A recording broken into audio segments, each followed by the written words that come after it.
ಮೂಡ ಅಕ್ರಮ ವಿಚಾರಕ್ಕೆ ರಾಜಕೀಯ ವಾರ್ ಜೋರಾಗಿ ನಡೀತಾ ಇದೆ.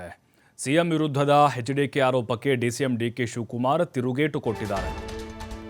ನೋಡಿ, ವಾಕ್ಸಮರ ತಾರಕಕ್ಕೇರ್ತಾ ಇದೆ. ಕೇಂದ್ರ ಸಚಿವ ಕುಮಾರಸ್ವಾಮಿ ಅವರ ಆರೋಪಕ್ಕೆ ಡಿಕೆ ಶಿವಕುಮಾರ್ ಈಗ ತಿರುಗೇಟನ್ನು ಕೊಟ್ಟಿದ್ದಾರೆ.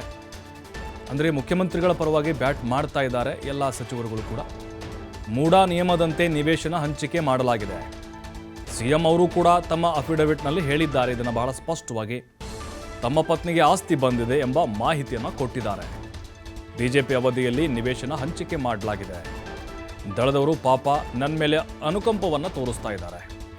ಬೆಂಗಳೂರಿನಲ್ಲಿ ಡಿಸಿಎಂ ಡಿಕೆ ಶಿವಕುಮಾರ್ ಈಗ ಕುಮಾರಸ್ವಾಮಿ ಅವರ ಹೇಳಿಕೆಗೆ ತಿರುಗೇಟನ್ನು ಕೊಟ್ಟಿದ್ದಾರೆ ಮತ್ತು ವ್ಯಂಗ್ಯವಾಡಿದ್ದಾರೆ. ಎಲ್ಲ ಯಾವ ಅನ್ಯಾಯ ಕೂಡ ಆಗಿಲ್ಲ. ಆಸ್ತಿ ಕಳ್ಕೊಂಡಿರೋರು ಕಾಂಪೋಸಿಷನ್ ಕೇಳಿದ್ದಾರೆ, ಒಂದು ಅರ್ಜಿ ಕೊಟ್ಟಿದ್ದಾರೆ. ಏನು BDA ರೂಲ್ಸ್ ಏನಿದೆ, ಇದು ಮೂಡ ರೂಲ್ಸ್ ಏನಿದೆ, ಆ ರೂಲ್ಸ್ ಪ್ರಕಾರ ಕೊಡ್ತಾರೆ. ಇಲ್ಲೂ ಪ್ರಾವಿಷನ್ ಇದೆ, ಬೆಂಗಳೂರಲ್ಲೂ ಪ್ರಾವಿಷನ್ ಇದೆ, ಅಲ್ಲೂ ಏನು ಪ್ರಾವಿಷನ್ ಇದೆ ಅದು ಕೊಟ್ಟಿದ್ದಾರೆ. ಕಾನೂನು ಪ್ರಕಾರ ಕೊಟ್ಟಿದ್ದಾರೆ. ಚೀಫ್ ಮಿನಿಸ್ಟರ್ ಕೂಡ ತನ್ನ ಅಫಿಡವಿಟ್ಗಳಲ್ಲಿ ನನ್ನ ವೈಫ್ಗೆ ಇಂಥ ಆಸ್ತಿಗಳು ಬಂದಿದೆ, ಮಂಜೂರಾಗಿದ್ದು, ಇದನ್ನು ಮಂಜೂರು ಅಂತೀನಿ ನನಗೆ ಗೊತ್ತಿರೋದು ಮಾಹಿತಿ. ಈಗ ರೀಸೆಂಟಾಗಿ ಅವ್ರಿಗೆ BJP ಗೌರ್ಮೆಂಟ್ ಇದ್ದಾಗ ಕಾಂಪೋಸಿಷನ್ ಕೊಟ್ಟಿದ್ದಾರೆ, ಕಾಂಪೋಸಿಷನ್ ಸೈಟ್ಸ್ ಕೊಟ್ಟಿದ್ದಾರೆ. ಏನು ಕೊಡಬೇಕು, BDA ರೆಸಲ್ಯೂಷನ್ 550-50 ಏನೋ ಮಾಡ್ಕೊಂಡಿದ್ರಂತೆ.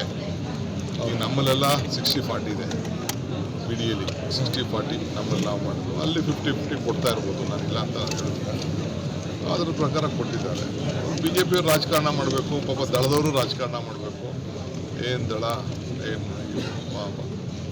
ಭಾಳ ಅನುಕಂಪ ತೋರಿಸ್ತಾ ಇದ್ದಾರೆ.